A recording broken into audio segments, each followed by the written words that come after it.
Merhaba arkadaşlar, PES Sevenler Birliği kanalına hoş geldiniz. Hesap kapışmasında çok güzel bir haftadayız arkadaşlar. Hesaplarımızın gücü artabilir. Şu an Rafadan Yumurta hesabındayız ve kesinlikle kolektif gücü Rafadan Yumurta'nın artacak. Bakalım kaç seviye artacak arkadaşlar. Bunun da ilk olarak sebebi şu olacak ki güçlendiricili menajer bu hafta alabiliyoruz. Haftalardır alamadık. Bir türlü hep sınırda kalıyorduk arkadaşlar. Görevlerden 250 futbol parası veriyordu. Son gün onu tamamladım, aldım ben. Şu an 665 futbol paramız var. Bazı paketlerden de yine açılım gerçekleştireceğiz ve 200 futbol paramız gider. 2 tane 100 harcayacağız arkadaşlar.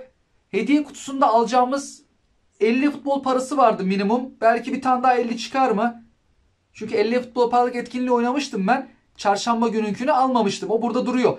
Daha bu perşembe gelen pazartesi gelene de oynamadım. Şu an 715, bu parayı bitireceğiz arkadaşlar.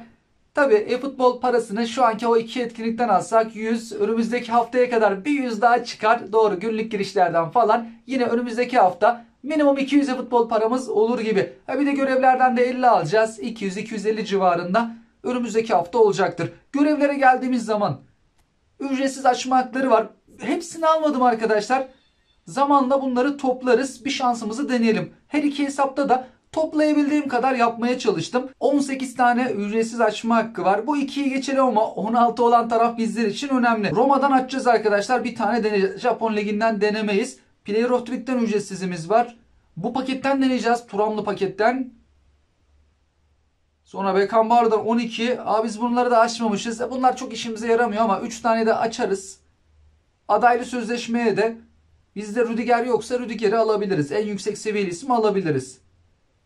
Tam paramız yetiyor arkadaşlar. Öncelikle bir nereden açalım? Şu Player of the Week'i halledelim. Beckenbauer'u en sona saklayalım. Ücretsiz. Buradan gelecek hiçbir futbolcu bizim işimize yaramıyor. Geçen hafta 103 Erling Haaland vardı, çıkaramamıştık. En azından 5 yıldızlı ama yine de düşük seviyeli bir isim çıkardı Rafadan Yumurta. Çoğu zaman en düşüklerini çıkarıyor. Şimdi de epiklerden açalım arkadaşlar. Rafadan Yumurta'da sadece bir tane 100 deneyebiliyoruz. Çok fazla paramız olmadığı için, 0 TL hesap olduğu için az paramız oluyor. Zengin hesapta 900 deneyeceğiz. Lahmacun belki çıkarabilir. Önce Roma'dan açalım. İçeri girelim. Birkaç futbolcuya tıklayalım. Taktik olsun. Abraham. Üçü de yanlış hatırlamıyorsam 101 seviyeye kadar çıkıyordu epiklerin. Bakmıştık geldiği zaman. Öyle hatırlıyorum. Smalling. 3 tane epiğe tıkladık. Sadece bir tane tıklayacağız. Rafadan Yumurta hiç epiğe tek atamadı arkadaşlar. Ücretsizden de çıkaramadı ama son haftalarda epik değil de o renklilerden çıkarıyor. Ya bir gün epik çıkarır diye tek atmaya çalışıyoruz. O gün bugün mü? Rafadan Yumurta çatapatları patlattı ama içerisi şimdilik beyaz. O ışınlar falan da gelmedi. Kupkuru sade. Hani o en azından yeşiller falan ilk başta geliyordu. Lazer ışınları gibi olan o ışıklar var ya. Oradan en azından anlayabiliyorduk yeşile dönebilir diye. Ne yazık ki 3 yıldızlı normal kart futbolcu. Buradan istediğimizi alamadık. Şu Turamlı paket. Az bir zaman kaldı. Keşke Neste ya da Turam'dan birini çıkarsak. Yani ilk epiğimiz Otto olmasın. Otto'nun seviyesi düşük. Hani bir gün epik çıkarırsak yüksek seviyeli çıkaralım. İşimize yaramayacak epik olmasa bari. 100 iptal et. 900'ümüz yok. 100. 900. Şimdi bastık. Yine olmadı. Epic girişini göremedik. Normal kat geliyor. Bu hafta renkli dahi çıkaramadı arkadaşlar Rafadan Yumurta. Bir de Beckenbauer'u çıkarırsak güzel olur. Xabi Alonso'nun üstüne Beckenbauer savunma hattımızı bayağı bir güçlendirecek. Şimdi 500'ü de artık Xabi Alonso'ya saklayacağız. Kaç tane ücretsizimiz var? 12 tane. Rafadan Yumurta bu sefer bari buradan en yüksek seviyeliği çıkar. Diğer kırmızı olan bu PES 2020 kartları, ikon kartları ne yazık ki işimize yaramayacak. Beckenbauer'u çıkarmamız lazım. Hadi be. Bugün halletsek, haftaya kalmasa. Yani Epic ekranı göremedik. Ben kendi hesabıma da bu Gaziantepsporlu futbolcuyu çıkarmıştım. İlk ismine de bakmayı unuttum. Uğur mu, Umut mu, soy ismi Zengin. İkinci ücretsizimiz. O epik gelişini göremedik. Normal kart geldi. Çok sade. Torreira Galatasaray'dan defansif orta saha 4 yıldızlı Torreira. Bu ücretsizimize de hiçbir şey gelmiyor. Şu an kötü başladı ama belki sonlara doğru açılabilir. Benim ana hesabımda da öyle olmuştu. İlk 6'da mı ne gelmemişti. Sonra 2 tane kırmızı çıkarmıştık. Modric ile Alphonso Davies gelmişti. Çatapatlar patladı. Bir burada duralım arkadaşlar. Belki sonradan döner mi? Yok. Bembeyaz. Bizim ligimizden Beşiktaş'tan Jetson Fernandez. Kaldı 7 tane açma hakkımız ama daha çok var. Bir şey çıkarırız biz ama Epic mi gelir? Rafadan yumurtanın şansını düşününce Epic gelmez. Kırmızıların da en düşük seviyelisini çıkarız diyeceğim. Seviyeleri de birbirine çok yakındı onların. Ve olmadı. Ben bir an Epic'e döner zannettim arkadaşlar. O beyaz yan da dedim sarı falan olacak orası. Normal kart futbolcu ne yazık ki. Ve yine olmadı ya. Yine şu beyazı görünce arkadaşlar bir an gelecek zannediyorum da içerideki beyazı gördüğüm anda diyorum olmayacak. Yani yakma bari o üstünü rengarenk. Bir an umutlandırıyor beni. Bir yıldızlı isim geldi. Çok düşük seviyeli. Kaldı 4 tane açma hakkımız. Rafadan yumurta. PES 2020 kartı bile çıkaramadı henüz. Tam bir rafadan yumurtalık top açılımı oldu ya. Böyle bir şey olamaz. Hesap açıldığı günden beri 1-2 defa hafta dışında genelde çok şanssızdı. Son haftalarda en azından Epic'te renkli çıkarmaya başladı. Dedik ki şansı döndü bu hesabın. Orijinal ayarlarına geri döndü. Lahmacun da bir o kadar şanslı bir hesap. Bakalım lahmacuna geçtiğimiz zaman nasıl açılımlar olacak. Davinson Sanchez geldi. Kaç tane açma hakkımız var? 2 tane. Rafadan yumurta için bu haftalık son 2. Ücretsize bastık. Bari bir tane kırmızı PES 2020 kartı çıkarsak. Son açılıma da bir şey gelmeyecek. Ne şanssız hesap Rafadan yumurta. Bir şanssız hesap olduğu zaman arkadaşlarımız da bazen diyor şu kadar denedim işte gelmedi, bu kadar denedim gelmedi. Benim aklıma hep Rafadan yumurta geliyor.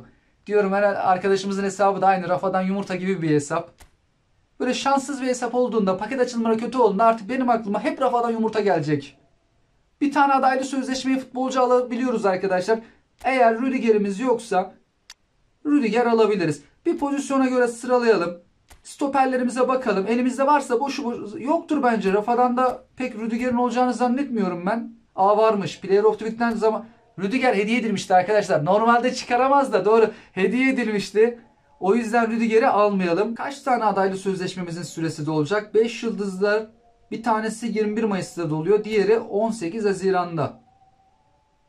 Buraya geldiğimiz zaman 97'lik isimlerden birisini de alabiliriz. Ya bizim ligimizden alalım. En azından Süper Lig etkinliklerinde kullanırız. O taraftakiler de işimize yaramıyor.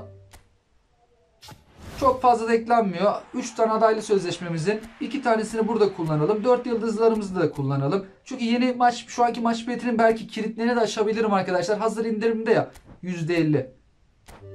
Büyük ihtimalle en kötü orta tarafın bile kilidini açabiliriz. Rafadan yumurta paket açılımlarıyla kadrosunun gücünü arttıramadı. Ama şimdi menajerimizle arttıracağız arkadaşlar.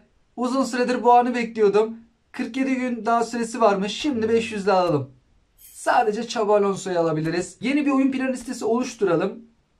Kolektif gücümüz şurada 3110'du. Oluştur dedik. Takım oyun tarzını hızlı kontratak yaptık ve menajerimizi değiştiriyoruz. Xabi Alonso. Kolektif gücümüz 3112 oldu. Ama kalecimizi değiştirelim. Bizde Ter Stegen vardı. Kaleye Ter Stegen'i alırız arkadaşlar. Şimdi düşük seviyeli isimleri bir çıkaralım biz. Örneğin burada Nuno Mendes'in kartı birçok arkadaşımız 100 seviye demişti. Ama 99. Bir bakalım 100 yapmanın yoluna bakalım arkadaşlar. Fakat Saliba'yı alalım. Kalecimizi bir değiştirelim. Ter Stegen 100 seviyeydi. Kenarda 99'luklarımız var mı? Var. Blue Lock kartlarını çıkarmamız lazım. 2 tane şimdi onları çıkarırsam Harry Kane'i de çıkaracağım. Bana o zaman 3 tane 100 seviye olan futbolcu gerekiyor. Hernandez'imiz mesela bizim var mı? 99 olmaktamış. Bir an baktım dedim hani olur mu? Yok. Bu kenarda 100 olacak futbolcu. Bana 3 tane 100 olacak futbolcu gerekiyor arkadaşlar. Ya da 2 tane 100 de olur. Çünkü o Blue Lock'ları çıkaracağız. Deneyelim. Hani onların yerine diyelim ben futbolcu attığım zaman Harry Kane 99'a mı düşüyor yoksa daha da aşağı inecek mi? Ha 98 oluyor. 2 tane farklı futbolcu koyduğumda Harry Kane 98. Bana 3 tane 100 seviyeli futbolcu lazım. Hadi Nuno Mendes'i değiştirdik diyelim. Onu 100 yaptık diyelim. 2 tane daha gerekiyor. Şimdi biz tekrardan Blue Lock'ları kadromuza alacak olursak tekrardan Blue Lock'ları kadroya aldım. Şu üst tarafa bir yerleştirelim. 3 tane yüzlük futbolcu olduğunda onları çıkarırız. Bize evet şöyle baktığımız zaman hani acaba son dönemlerde çıkarıp da fullemediğimiz var mı? Yoktur öyle bir şey ama Hakimi falan kurtarmaz ne yazık ki. Buradaki isimlerin seviyeleri çok yüksek değil. Hani bir Nuno Mendes'e 100 yapsak bize 2 tane daha futbolcu gerekiyor. Çok da fazla seçeneğimiz ne yazık ki bulunmamakta. Şöyle yine bakıyorum. Fullemediğimiz gözümüzden kaçan var mı diye. Hernandez'in bu kartı da 99 mu oluyordu? Şöyle Pedri'yle değişelim. Evet düşüyormuş arkadaşlar. Kolektif gücümüzü düşürüyor. Şu an için kolektif gücümüz 3113 oldu. Beckenbauer'ı çıkarırsak zaten oradan bir tane gelecek. Nuno Mendes'i de değiştirebilirsek %10 o var. Beckenbauer da var. Bir tane daha bir yüzlük çıkarırsak tamamdır arkadaşlar. Kadroda 99'luk hiçbir isim görmeyiz. Şöyle bakalım. Şimdilik Rafa'dana burada noktayı koyalım bu haftalık. Önümüzdeki hafta inşallah biraz daha kolektif gücünü arttırırız arkadaşlar. Lahmacun hesabına geçeceğiz ki lahmacun şovda yapabilir. Roma paketinden açacak, Thuram'dan açacak. 900 deneyeceği için epik çıkarma ihtimali var. Bir de Beckenbauer gelir mi gelmez mi? Rafa'dan bir tane renkli bile çıkaramadı. O PES 2020 kartı bile. Şimdi lahmacun çok şanslı bir hesap. Çoğu zaman en güzellerini çıkarıyor. Bu sefer de şansı yaver gidecek mi? Zengin mi zengin, şanslı mı şanslı, lahmacun hesabı biliyor, geliyor.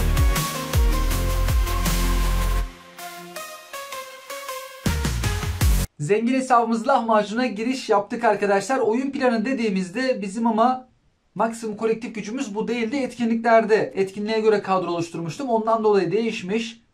En yüksek kolektif gücümüz 3141 var ama ben bir şeylerle oynamışım arkadaşlar. Xabi Alonso burada 3145. Arada bir şeyi silmişim. 3145. En yüksek kolektif gücümüz bu şekilde. İlk 11'e baktığımız zaman da Erling Haaland bir epik değil, kaleci değil. Gerisi epik ya da Showtime. Çok güzel bir kadro. Kenarda da böyle alabileceğimiz bir isim var mı? Bulunmamakta. Şu Mbappe ve Haaland'ın ya bir tanesi rafadan yumurtaya çıkmadı. Bu hesapta 2'şer tane var bazı oyunculardan. Bazı oyunculardan 3 tane var.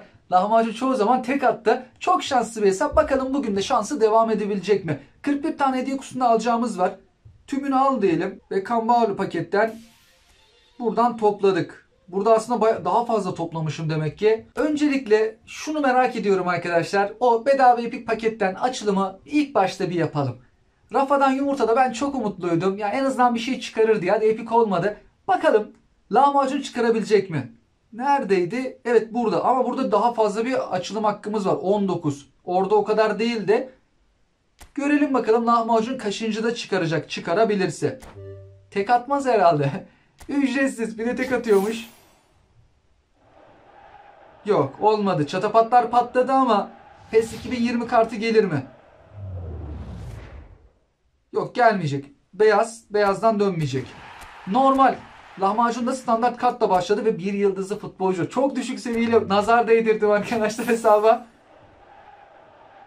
Dedim ikincide mi verecek? Ağzım açık kaldı orada. Yok artık diyecektim ikincide epik mi gelecek diye. Vay be. Atladım ben. Dedim herhalde normal gelecek. Ama hemen ikincide. Bir şey söyledim lahmacun pat. Hayır olmaz dedi. Bir tane kırmızı kartı çıkardı buradan. Yine rafadan yumurtaya göre çok şanslı başladı. Daha ikincide özel bir kart çıkardı. Ya korkutuyor bizi. Epik gelecekmiş gibi bir an. Tadic geldi. Üstü sarıya mı dönecek diye bekliyorum. O sırada içeriye de bakamıyorum. Hep üste odaklanıyorum o beyaz yandığı zaman. Sonra o pembeli kırmızımsı bir renge dönüşüyor. Güzel başladı lahmacun hesabı. Artık belki normal kartlardan devam eder. Jason Fernandez. 15 tane açılım hakkımız kaldı. Sade bir açılış. 2 yıldızlı futbolcu. Sayamadık ama kaçıncı oldu? 5. ya da 6. açılım. Torreira. Sade bir ekran. 3 yıldızlı kalecimiz. Epik olmadı. Epik olmadı. Şatapatlar patladı. Üstü kırmızımsı, o mor gibi. O renk ne oluyor acaba? Mor mu oluyor? Ben renkleri çok böyle birbirine karıştırırım. Mora yakınsa mor diyorum. Kırmızıya yakınsa kırmızı diyorum. Renk konusunda bir sıkıntım var arkadaşlar. Çok renk bilmiyorum. Bildiğim renklere yakınsa o rengi söylüyorum. Atla dedik. Aha, epik geldi ya. Ben dedim ya hiçbir şey gelmeyecek az öncekiler gibi. Vay be, epik çıkardı arkadaşlar. Lahmacun yine yaptı yapacağını. Beckenbauer çıkardı. Bedava epiği çok erkenden çıkardı. Bir de sürpriz yaptı. Hani normal geliyormuş gibi, diğer normal standart kartlar gibi bir anda görüntü vardı. Epic'i beklemiyordum. Bir baktım animasyon gösteriyor, o an dedik Epic geliyor. Ve yani devam etmeye bile gerek kalmadı aslında. Buradaki en yüksek seviyeyi çıkardık. 10 tane kaldı. Yine biz bir devam edelim. Şeyi merak ettim. Acaba kaç tane PES 2020 kartı çıkaracak? Bir tane çıkar. Hemen geldi. Az biraz bekle. Yok ya, ben kendi hesabımda bu kadar şanslı değilim arkadaşlar. Lahmacun ya maşallah var. İlk açıldığı günden itibaren çoğu hafta en güzel açılımları gerçekleştirdi. Genelde tek atıyor, en yüksek seviyeleri çıkarıyor. Epic'lerde bile ücretsize kaç tane ücretsize Showtime çıkardı, Epic çıkardı. Ama bazen 900'lüklerde şanslı değil. Bazı haftalarda 900'e boş geçti. Bir de orada şansı dönse, her hafta bir tane bir şey çıkarabilse zaten efsane bir kadrosu olurdu. Bizim galiba bir tane içeride PES 2020 kartımız kaldı. O da Rashford olması lazım. Atla diyelim. Bir yıldızlı. Artık sona doğru da yaklaşıyoruz. 4 tane ücretsiz açma hakkımız var. Rashford haftaya... bu futbolcunun geçmişte renkli kartı gelmişti. Ya da ismi karıştırıyor olabilirim. Aynen böyle Veyahut yazılan bir isimdi. Ben çok sevmiştim. Baklıydı. 89 muydu neydi seviyesi? Oynamıştım o zamanlar. Son 2 açılım kaldı. Ve son bir açılımımız. Son açılım ve tamamlıyoruz. İçeride sadece renkli kart olarak Rashford kaldı. Bizim aslında Beckenbauer çıktıktan sonra işimiz burada bitmişti ama bir hesabın şansını da merak ettim. Çoğunu çıkardı arkadaşlar. Daha ilk paket açılımlarında. Gelecek futbolcu kadromuzun gücünü arttırmayacak Rashford ama onu da önümüzdeki haftaya çıkarmaya çalışırız. Ya da belki de son haftaya kalacak. Şimdi biz bir Player of the Week'ten ücretsiz deneyelim arkadaşlar. Buradaki hiçbir futbolcu bizim işimize yaramıyor. Hatta içeriği göstereyim. Belki de birçoğu elimizde var mı diyeceğim ama çok yüksek seviyeli isimler de değil. Bakalım lahmacun hesabı ücretsiz kimi çıkaracak? Atla dedik. Az aynısını çıkardı. Rafadan Yumurta da bunu çıkarmıştı. Burada ama yüksek seviyeliği çıkaramadı. Şimdi gelelim en önemli yere. Epic taraflara. Zengin hesabımız lahmacunda bir tane 900'e basıyorduk. Önce Roma'dan açmayalım. Bu sefer buradan açalım. 900 iptal et. 100 iptal et. 3. 900'de bastık. Lahmacun yok. Epic çıkaramayacak gibi. Epic ekranı gelmedi. Yine bir bakalım. Renkli de vermeyecek. İşte şansı şurada olmuyor. Burada da güzel bir şeyler çıkarsa bambaşka bir kadro olabilirdi. Lahmacunun da şanssız olduğu taraf, Konami'nin vermediği taraf genelde bu taraf, burası oluyor. Ancak Messi paketinde çok iyiydi. 106 Messi'yi çıkarması kadro gücünü yani bayağı bir arttırdı demeyeyim çünkü paket Messi de vardı ama bayağı bir güzelleştirdi kadroyu. Şimdi buradan deneyeceğiz. Bir tane isme tıklayalım. İçeri girelim. Yerlerini falan değiştirsek mi? Oyuncu değeri yapmayalım. Pozisyon yapalım. Biz Karman Çorman olsun. Luvumbo ismindeki futbolcuya da tıkladık. 900. Yok olmadı. Epic gelişini göremedik. Renkli kart falan verir mi acaba? Verecek galiba.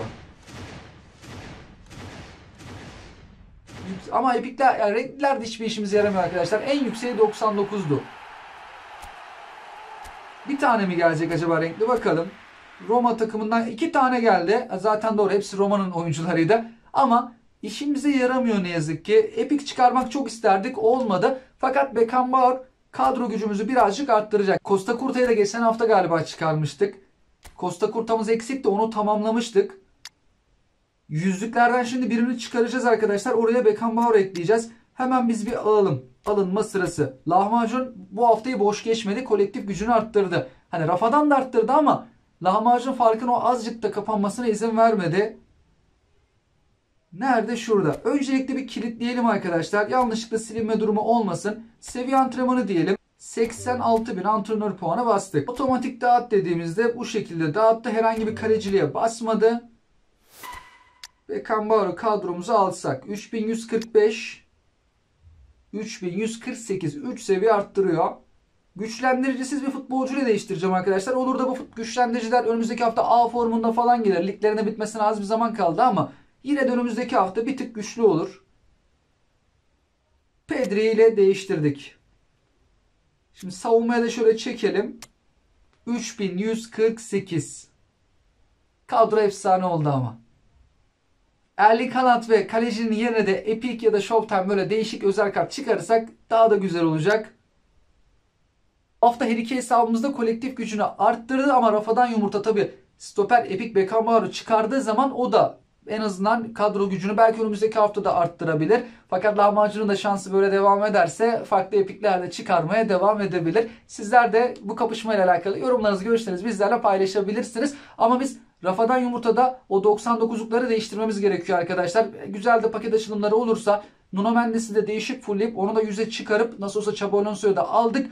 Ona göre 99'luklardan kurtulmamız lazım. Blue Lock kartlardan. Onları da 100 yapalım. O zaman kolektif gücümüz birazcık daha artacak. Sizler de yorumlarınızı, görüşlerinizi bizlerle paylaşabilirsiniz. Sizlere oyunlar diliyorum. Hoşçakalın.